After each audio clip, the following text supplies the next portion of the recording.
Hello and welcome to a special bonus episode of Palace Intrigue. I'm your host, Mark Francis. In the premiere episode of Confessions of a Female Founder, Meghan Markle sat down with Bumble founder Whitney Wolfe Herd for a wide-ranging conversation about life, business, and the mental toll of public scrutiny. In the episode released Tuesday, Meghan spoke candidly about the toll of public scrutiny, her experience with postpartum, preeclampsia, and the challenges of balancing motherhood with the launch of her lifestyle brand as ever. Whitney Wolfe Herd, described as a close friend, praised Meghan for enduring what she described as a brutalizing level of media bullying.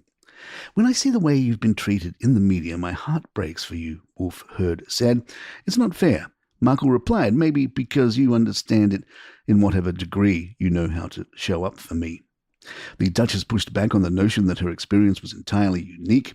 "It doesn't feel different whether it's at that scale or not, no matter whatever scale you're at. There's going to be a point where you take a hit and you have to decide whether you're going to cower." Wolfe Herd, reflecting on Meghan's experience in the media, said, "I do think there is so much to be said for your ability to exist, even in the presence of that. It takes a very strong cookie. When I was going through the media storm and being called this and that and this and that at Tinder, I didn't leave my house for like a month and a half." The conversation turned toward entrepreneurship. Reflecting on her new venture, Meghan said, "You're just trying to figure out how to walk, and then you want to learn how to run, and then you want to learn how to fly. There's something very exciting and energizing about learning something new as we get older."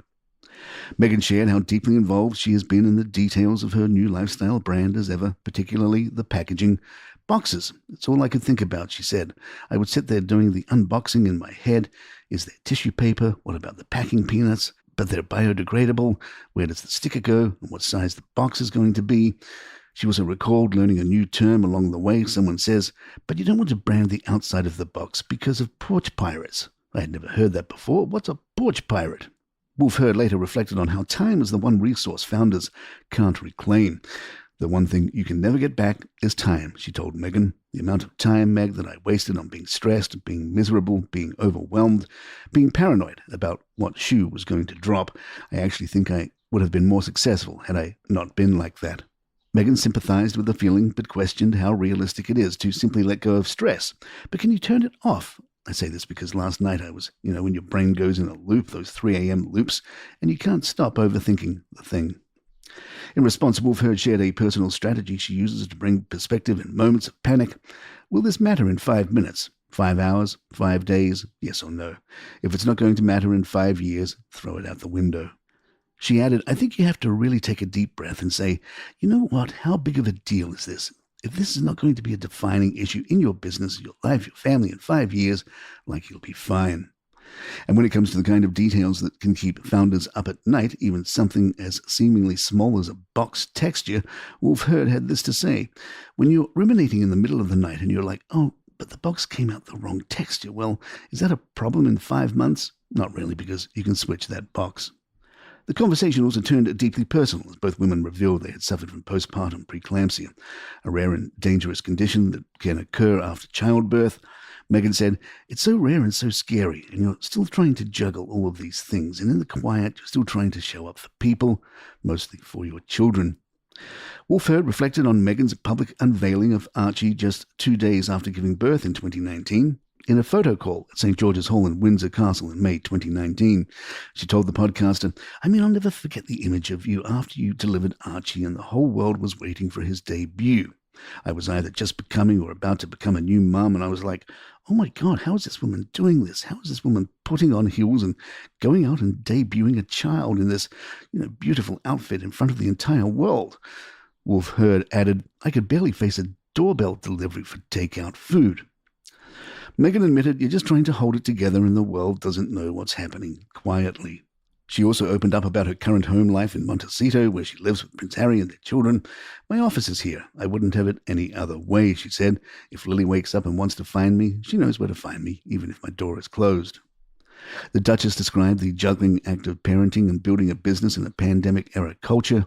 You're building something while your child's going through potty training. Both are just as important. More Palace in just a moment.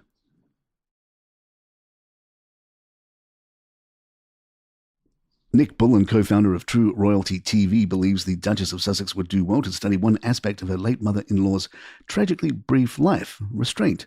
Bullen told Fox News Digital, Diana was strategic. She was savvy, and when she chose to speak, it mattered. British broadcaster and photographer Helena Chard added, "This is a big deal for Meghan. She needs this podcast to do well and complement her new as-ever brand and business entrepreneur aspirations. Her cookery show seems to have bombed and the previous podcast deal with Spotify flopped. So the desire to succeed this time is weighing heavily on her shoulders." Hilary Fordich, another royal commentator, warned that sadly for her, she's been met with universal derision.